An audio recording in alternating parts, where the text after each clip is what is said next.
Hi everyone, I'm Sharzad, and in this presentation I want to talk to you guys about different microbiology lab techniques which can be used in environmental engineering. First, we want to talk about very briefly of why we need microbiology and environmental engineering. As mentioned before, for example, in a wastewater treatment plant, we are interested to identify different microorganisms, and in order to be able to optimize substrate removal, we are interested in their growth rate, and we also, most of the time, we like to quantify them. In addition, number of pathogens and identification of pathogens in samples is very important for us in a wastewater treatment plant. That also is the same for a bioremediation project. So in a bioremediation process, we want to find out if we have the specific bacteria that is useful for the bioremediation process present in our sample, and if it is present, how many of them we have in there to make sure that the bioremediation process can go on effectively. We are also interested to characterize the microbial community in our soil, groundwater, or sediment samples to, for example, find out what is the dominant bacteria that we have or microorganism that we have in our system, and how they interact with each other, how they can affect each other. So we're gonna, in this presentation, we're gonna go through some of these tools that we have to collect these information and achieve these goals. First, we want to talk about quantifying the cell numbers. So these are basically a summary of different methods that can be used for this specific purpose. Like direct microscopy count, basically just counting the number of cells, or electronic counting chamber, which count the numbers and measure size distribution of cells. This is mostly used for eukaryotic cells like blood cells, so we're not going to talk about this that much. Indirect viable cell counts or plate counts, and we also have quantitative PCR or qPCR. In the next few slides, we're going to talk more and go through more details for each of these methods that are most frequently used. So first, we want to talk about the most probable number method and CFU. The most probable number method, you were able to take your sample, you do a serial dilution, and usually observe a specific characteristic, like turbidity or color, that would change after the bacterial growth happen in your tubes. So, for example, in the tubes and the top right, you can see that the ones that have had growth are like they have a darker color. The ones that don't have a growth, they have no color. So you're able, by observing these characteristics, you're able to find out which dilutions were positive, which ones were negative, and based on the pattern you get, you can look at an MPN reference table, and that will give you the most probable number of cells in your original sample. So it is based on probability and statistics, and you can find the number of cells in your original sample. Plating is kind of similar to the most probable number in terms of having these dilutions again. So from your original sample, you do a series of dilution, but this time you can take a little bit of that sample onto a plate and you spread it, and the assumption is each viable cell can form a colony of other bacteria, form a colony, and therefore you can count these plates after you let them grow for overnight, or depending on what kind of bacteria you have, how fast their metabolism is, how fast they grow. After that specific amount of time, you can count the number of colonies that has been formed on your petri dishes, and that can help you estimate what was the actual number in the original sample. So colony forming units, or CFU is basically the other name of this method. Now let's take a look at advantages and disadvantages of these two methods. Both of these methods are very easy to do, very easy to interpret. They are sensitive, they give you a good estimation, and because of all these, they're widely being used in food and wastewater treatment plants and food and industry and wastewater industry.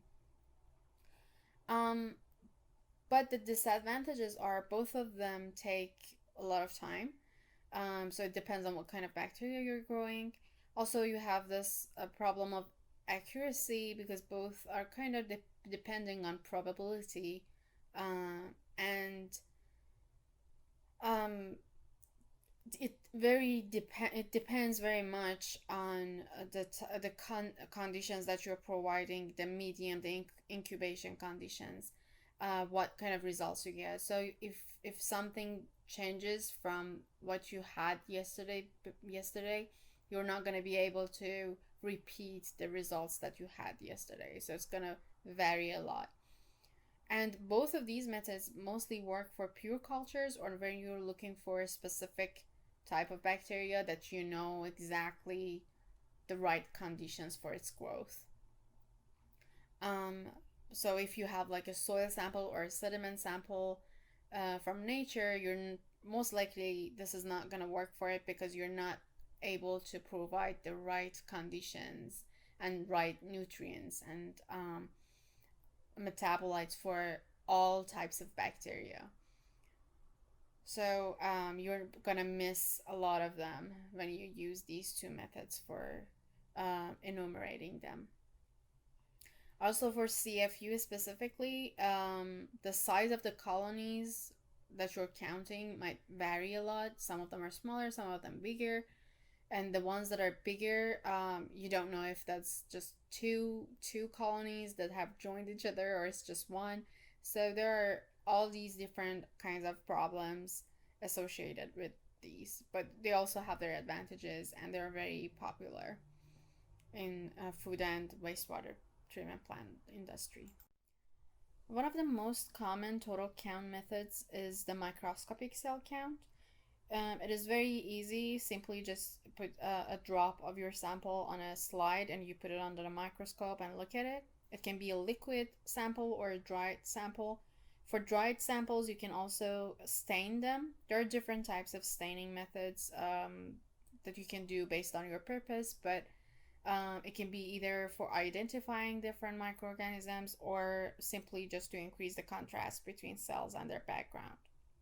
So there are different kinds of microscopes available and different types of microscopy techniques, and we're going to go through some of them in the next few slides.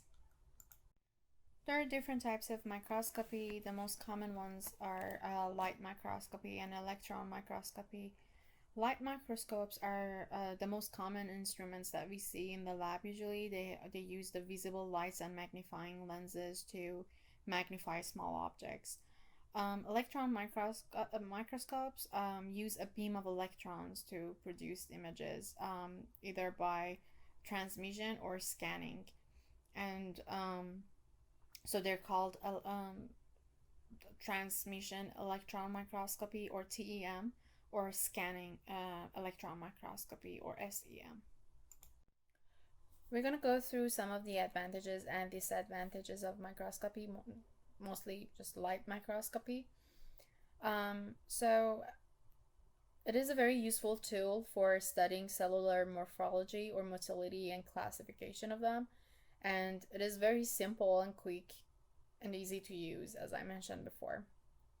But at the same time, if we don't use a staining technique, we are not able to distinguish between dead or live cells, and it is usually not very precise because of a lot of human error that might happen. And for low density samples, it is not that useful. You may not see any bacteria or microorganisms under the microscope, so they're not effective. And for motile cells, you have to either kill those cells or immobilize them before being able to count them. And also, most of the time, debris or other materials or stuff in your sample can easily be mistaken for a microbial cell. So these are all the reasons that this is probably not a very precise method for quantifying cells in a sample.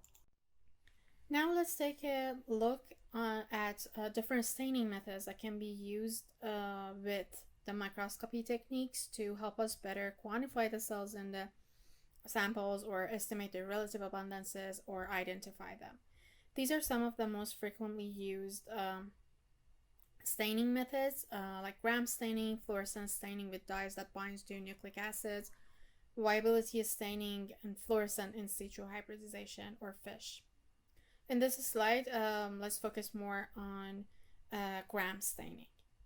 So prokaryotic cells have different cell wall structures. As you can see here in the bottom, they all have this cytoplasmic membrane, but some of the prokaryotic cells have a very thick layer of what is called peptidoglycan, whereas some others have a very thin layer of that. And they also have another outer membrane, a phospholipid outer membrane. So the ones that have a very thick peptidoglycan layer are called gram-positive bacteria, and the ones with a thinner peptidoglycan layer are called gram-negative bacteria. So the positive and negative actually refers to the ability of the cell wall structure to retain a specific dye called crystal violet. So if it retains it, it is positive. If it doesn't, it is negative. So why is it important? So because of the differences in cell wall structure, these prokaryotic cells will have different characteristics. For example, the pathogenicity of a bacteria can be somehow determined by the gram stain. So many of the gram-negative bacteria are pathogens. They are also more resistant to antibiotics, whereas the gram-positive bacteria are mostly non-pathogenic. Also, in wastewater treatment plants, we can use this method because it is very fast and easy to use to have an idea of the whole microbial community in the activated sludge. More specifically, sometimes this method is used to quantify or evaluate the filamentous bacteria in the activated sludge. So most of the filamentous bacteria are actually gram-negative. Not all of them, but most of them. So by this method, we can get an idea of how many of them we have in the sample. So how is gram staining done? We can look at this figure here on the top right. So we first have to take a drop of sample. We put it usually on a glass slide, and then we have to do a fixation step. We usually use that. We usually do that over a flame. We heat the slide, and this way we not only fix the sample to the slide, but also increase the permeability of the cell to the dyes that we're gonna add later on. The next step, we add the crystal violet dye. So this dye is a deep purple violet color, bluish purple color, and by adding the dye, this dye will pass through the peptidoglycan layer, and it will stick there. Next step, we add an iodine treatment, iodine solution. So iodine also passes through the peptidoglycan and it kind of crystallizes or binds to the crystal violet. It helps the crystal violet color to be stabilized. The next step, we do a decolorization. So we do that with an alcohol-based solution, usually ethanol. So if you just wash the slide with ethanol, what happens in this step is that the gram-positive cell wall, because it has a very thicker peptidoglycan layer, it will retain most of the dye, whereas the very thin peptidoglycan layer in gram-negative bacteria will lose all the dye. So at this step, the gram-negative bacteria will appear transparent. Then afterwards, in order to be able to see the gram-negative bacteria, we have to add a counter stain. We usually use saffron in red, which is a pinkish red color. So this will make the gram-negative bacteria to be seen as this red pinkish color. There are also other different kinds of staining methods that use nucleic acids mostly, like the fluorescent staining with dyes that bind to nucleic acids. Here on the bottom, you see 3 pictures, and these are the 3 different popular dyes that are mostly used for this purpose. And like the one to the left is DAPI, and then we have acridine orange staining, and the third one, the green, is cyber green. So these dyes, fluorescent dyes, bind to the DNA of different microorganisms, and when exposed to ultraviolet light, they are readily visible and very easy to enumerate and differentiate between like the viable cells and dead materials, or other materials that are not cells or microorganisms, or like live microorganisms. There is also another method called fluorescent in situ hybridization, or FISH. On the right, you can see 2 pictures, like an example of that from activated sludge from a wastewater treatment plant. So in FISH, it's kind of similar to what I explained before, but it's also in this method we have probes that are designed specifically for a piece of gene that we are looking for. So when the probe attaches to the piece of gene in our sample that we are looking for, the fluorescent dye starts emitting light, and then it is visualized under the microscope, and we can see it. Like in the left, you can see nitrifying bacteria. The red cluster is ammonia oxidizing bacteria, and the green cluster is nitrite oxidizing bacteria. And in image B, it's just another example of a sludge sample with phylogenetic fish probes. So it targets different kinds of bacteria in the sludge, and each of them have their own color, and we can easily visualize what we have in there. It is very precise and very useful, but it is very time consuming, and it's a very a hard technique. You need a lot of training to be able to do this. So up until now, we were talking about how to quantify cells by their number, but now we can also quantify them by their mass. So there are different techniques here, like physical measurement, which is a direct method, so you can measure directly the dry weight or wet weight of the sample, or after centrifugation of it, or you can if there is any chemical component of the cell that can be measured, like the total nitrogen or total protein or total DNA content, which is again direct measurement of the component. And then measurement of the chemical activity, this one is an indirect method, because you're just indirectly measuring the compounds that are being produced by the cell activity or being consumed by the cell activity, like the rate of oxygen production or consumption. Then we also have the turbidity measurements, which is again another direct method, and it kind of relates the turbidity of the sample to the cell mass present in the sample. So one of the methods that we just talked about was the turbidity measurements. So the turbidity measurements is based on the assumption that when cells grow in a media, gets more turbid. So the more cells you have, the more turbid the liquid will be.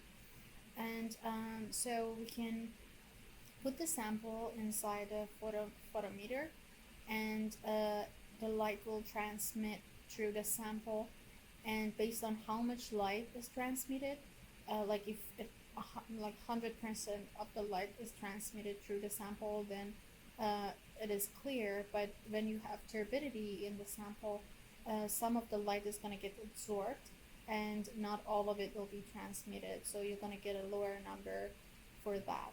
Then this transmission number that you get can be converted into absorbance, and then there are equations that will help you find out the optical density and then the cell mass in your sample. So how is it useful? It's mostly used for pure cultures, and it is very quick and easy to use. So you can just put your samples in a container, and every once in a while just put them in the photometer, and it just gives you a number, and it's very quick and fast. And another important thing is that it doesn't destroy or disturb the samples usually, so you can use them over and over again. But there is a big disadvantage, and that is not all the microorganisms are able to grow in even suspensions in a liquid medium. Many of them form clumps or films, or they attach to the walls of the container. So it doesn't work for all bacteria, but it works for some of them. And there are ways to minimize this problem, like by stirring or shaking the sample, but again, it may not work for all of them, and it's not going to be that precise when the clumps happens or when the films form, so it's not going to be that precise. Another important problem with the turbidity measurement is, and this is like, just look at these two figures and try to find out what is the main difference that you see. In the bottom right figure, the two lines, it is more visible to see what is the difference. So as you can see, the dotted line is the line that is obtained using the turbidity measurements, but the solid line is from a viable count measurement, like plate count, for example. And as you can see, the death phase is not you cannot distinguish between the death phase and the stationary phase in the turbidity measurements. And why is that? It is mostly because the dead cells are going to hang around in your sample and in the media for a long time before they degrade. And as long as the mass is there, as long as the body of the cell is there, it's still going to absorb some of the light, and it's going to be measured as a cell. So that's another big disadvantage comparing to some other methods for turbidity measurement. Now let's go back to microscopy techniques. Now that we're talking about lab techniques, we can go back and look at these microorganisms in the activated sludge in more details. I mentioned them in the previous presentation briefly. We're going to review that a little bit more. So bacteria, as I mentioned before, are the most abundant microorganisms in the activated sludge. And they have mostly these three main physical shape. They're coccus or spherical, bacillus or rod shape, or spirillum or spiral shape. We also have filamentous bacteria that form these filaments that I mentioned in the previous presentation, how they're useful in the activated sludge process. And long filaments are basically essential to the activated sludge because they're the backbone of flux. But the short filaments are actually, it can cause some problems eventually, and they form these web-like features that can cause extra foaming and excessive floating. In order to prevent any problems from happening, they use staining techniques to identify them in the aqueous sludge and take action if needed. So another type of microorganisms are protozoa. These are single cellular eukaryotic cells, and they can be divided into 4 groups based on their motility.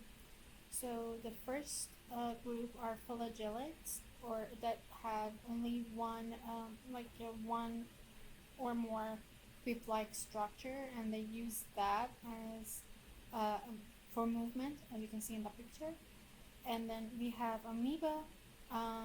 Their shape can change a lot, and they can move using these false feet or pseudopodia, which means just like some part of it protrudes the body, and it can be used as for feeding or movement. Then we have free swimming ciliates. They have these short hair-like features around them that help them with movement and also catching food. And if they're present, that's a very good sign. And we also have attached ciliates. They need flocks, and they need stable flocks to attach to. And therefore their presence is a very good sign. It shows a very stable flock in the activated sludge. The other group of microorganisms are algae, and so algae is actually a term used for eukaryotic organisms, but both algae and cyanobacteria, which is a type of bacteria or prokaryotic cell, they both have chlorophyll, and they both can photosynthesis and use light as their energy source. And these, the picture actually shows different kinds of cyanobacteria. So the next group of organisms are nematodes. They are much bigger than the microorganisms that we have seen so far. So they can be seen with naked eyes. So they are very aerobic environments. So they like high dissolved oxygen and abundant food, and they move because they look like worms. They move inside the flocks, and that helps with diffusion of oxygen inside the flocks. Then we have rotifiers. They're basically multicellular animals, but they're much smaller than nematodes. And the presence of nematodes and rotifiers usually indicate that activated sludge is getting older. We also have tardigrades, or water bear. So these are maybe the most exciting animals that you can see in the aqueous sludge. And as you probably know, these are one of the most resistant organisms on Earth. And when the environment is not very habitable for them, they kind of form a barrel.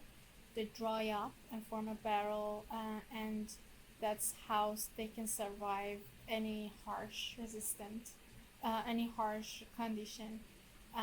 Even they have been to space and came back, and after an hour they came back to life. So they're very interesting microorganisms, and I strongly suggest watching this YouTube video that shows how they form the barrel, and then they come back when the conditions is much better. Now let's focus on molecular methods. These methods are more time consuming. They need special equipments, but they are very specific and very precise. And in recent days, these are the techniques that people mostly use for scientific in their scientific papers or articles. So they usually start by taking an environmental sample, and you can do a DNA extraction, RNA extraction, or protein extraction at the beginning. We usually use a specific DNA extraction kit or RNA extraction kit based on what kind of media you have. Like if you have a soil sample, you can use a specific DNA extraction kit for soils. And then the extracted DNA can go through PCR or polymerase chain reaction, where you are able to basically amplify a piece of gene that you're looking for. And then you can look at it using the gel electrophoresis to see if a specific piece of gene is present in your sample or not. So it just shows whether or not you have that specific piece of gene. But then you can also use quantitative PCR that uses a fluorescent dye to quantify the number of that target gene that you're looking for. So it is a very precise method to enumerate the cells that you're looking for. Molecular methods, because are not relied on culturing the cells, are very useful in environmental samples because you're not able to always culture all the bacteria, and you usually only can do that for pure cultures. But for mixed cultures or for soil samples, for groundwater samples, you're not able to provide all the right conditions for all the bacteria that you have in there. So culture-based methods are not useful for environmental samples most of the time, for many of the environmental samples most of the time. And that's why these molecular methods are much more useful. I'm going to very briefly talk about the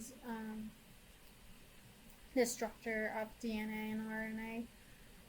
So the monomers of nucleic acids are called nucleotides, and so DNA and RNA are polynucleotides. Nucleotides are made of pentose sugar, and for RNA it is ribose, and for DNA it is deoxyribose sugar. They're connected to a nitrogen base and a phosphate group. So in a DNA, actually, you can see that these nucleotides are bound to each other with hydrogen bond. And here you can see that the information inside a cell is stored as the DNA. So by its replication, it can be transferred to the next generations. Also, using transcription and translation, the information inside a DNA can be used for different functions inside the cell. So the transcription is basically when a piece of DNA is used to synthesize RNA. Then later on, this piece of RNA can be used by translation to form proteins. These proteins are basically what are polymerase chain reaction, or PCR, is very similar to DNA replication. So for this process, you need DNA template. You need primer. Primers are short, single-stranded pieces of DNA that can bind to the complementary pieces of DNA that you're looking for, and it basically defines the region of the DNA that you're like to amplify. You're also going to need nucleotides and enzymes. So first, heat is actually applied to denature the double strands of the DNA, and then the primer binds to this one strand of the DNA, and the enzyme enzymes and nucleotides are used to synthesize the complementary strand. And therefore, you're going to have 2 strands of DNA in the second cycle. And this cycle continues so that you're going to have from one single molecule of DNA at the end of 30 cycles, for example, you might have millions of pieces of that exact part of the DNA. So qPCR is a very similar process to a PCR. It's just that you have a fluorescent probe that binds to double-stranded DNA, and therefore the qPCR thermal cycler is able to enumerate the signals that it gets from the fluorescent dye. And using a calibration curve, it is able to quantify exactly how, like, the numbers of the genes that you have in your sample, the specific genes that you're looking for. Here in these links, you can see 2 YouTube videos that I strongly recommend you watch them. That are related to PCR and qPCR. So as an example, I use these molecular techniques in my bioremediation project to compare the microbial community at different locations in the field and also quantify and identify the specific microorganisms that are needed to do the job. So I take soil samples from different locations in the site and I do DNA extraction on them. Then I'm able to do PCR and gel electrophoresis to find out if the specific piece of gene is there or not. So for example, if I'm looking for Dealococoides, is a special bacteria which is able to dechlorinate chlorinated compounds, I would target a piece of gene that is that belongs to only Dealococoides, and then I look for that. I do PCR with that primer, and then after finding that the Dealococoides is present in my sample, then I can do a qPCR to enumerate and find out how many of that I have in my sample. I also can do sequencing to find out who's there. It would show you all the bacteria or all the microorganisms that I have in my sample, depending on what gene you target in the sequencing. But we use usually Illumina sequencing, and it will give you the sequence of DNA, so like A, C, G, T of the bacteria. So at the beginning, you have your soil sample. You get extracted DNA, and you end up having a soup of DNA from all these different microorganisms, and the sequencing will give you the exact pieces of DNA, and then you're able to process them and find out which one belongs to which bacteria or which microorganism, and that will give you the taxonomy. So you will be able to study the dominant microbial community of your sample. So you guys probably have heard enough of COVID-19, and you have been tested for COVID-19 with the PCR method, which is very similar to the methods that I explained just now. The major difference being that instead of starting with DNA, it starts with RNA, because COVID-19 is an RNA virus. So it makes a little bit of a difference. But there's a group at Environmental Engineering Department at University of Maryland that is trying to use these molecular techniques to track SARS-CoV-2 or COVID-19 in wastewater. So fecal shedding of SARS-CoV-2 RNA from patients has been reported in scientific papers. The patients can be symptomatic or asymptomatic and still shed COVID-19 genes in their stool. So they're trying to use these inexpensive analytical techniques to detect presence of COVID-19 in wastewater samples. So their objective is to quantify SARS-CoV-2 genes in the specific locations, estimate the potential COVID-19 cases in each region, and investigate the impact of social distancing regulations and help with decision making on the next steps. So they collect samples from different wastewater treatment plants in the region, and immediately after collecting the samples, they add a specific virus that they don't expect to see in the samples, bovine respiratory virus, and this will act as a standard to show the recovery efficiency. So they add a known amount of this virus to the sample, and after all these steps, they will quantify the BRSV that they get at the end, so they can calculate the recovery efficiency for COVID-19 virus as well. So the next step is to concentrate the samples by centrifuging and ultrafiltration. Then they will do RNA extracted from the collected solid materials, so they get the RNA. And then this is the step that is a little bit different from when we had a DNA. So now we have to synthesize a cDNA from the extracted RNA, which means that an enzyme called reverse transcriptase will use the piece of RNA that we had as a template and generates the complementary DNA to that piece of RNA.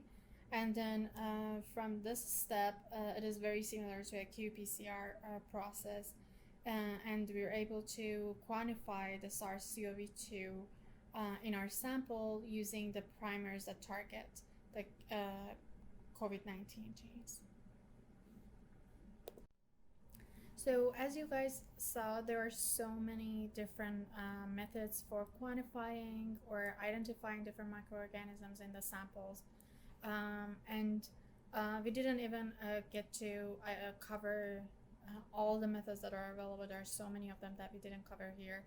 But how to decide which method is useful for us? So you have to answer basically based on what kind of samples you have, what are the questions you need to answer, how precise you need to be, and or how fast you need to be to get the results.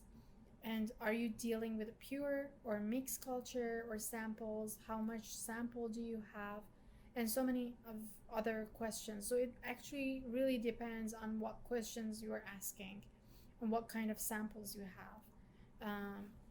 And then you're able to find the right method for your specific needs.